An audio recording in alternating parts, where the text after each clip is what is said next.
Kirst. Audio version Part 2. Early History of School Governance. In early agricultural America, of course, schooling was a very different affair from the current one. The public school as we know it did not emerge until the 1840s with the advent of the common school movement, a vast force that spread a basically similar institution across a sparsely settled continent. Southern states developed county school districts, while the Northeast organized around small towns. Southwestern and Western school districts grew by annexation.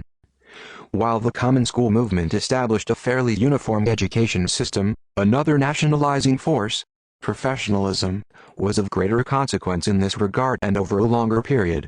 The growth of professional standards for administration, teaching, curriculum, testing, and other elements essential to the system began drawing it together in the final decades of the 19th century.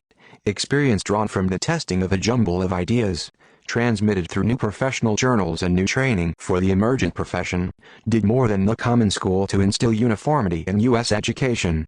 Common school reformers also created education agencies at the state level, but these generally were bare-bones units with scant power.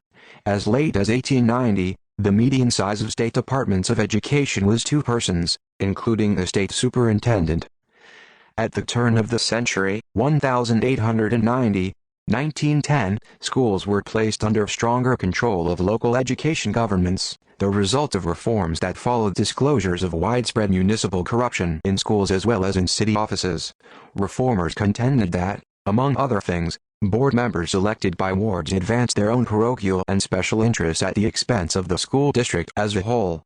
What was needed to counter this, they believed, was election at large or citywide, without any sub-district electoral boundaries.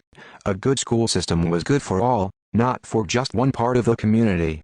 The basic prerequisite for better management was thought to be centralization of power in a chief executive to whom the selection board would delegate considerable authority.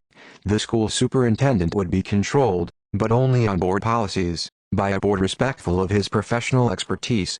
Only under such a system would a superintendent make large-scale improvements and be held accountable. Essentially, they aimed to take education out of politics, often meaning away from decentralized control by certain lay people, to turn political issues into matters for administrative discretion by professional educators.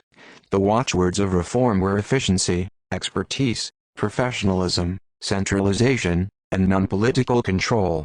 Taken together, reformers thought these ideals would inspire the one best system. The most attractive models for this new governance structure were the industrial bureaucracies rapidly emerging during this era.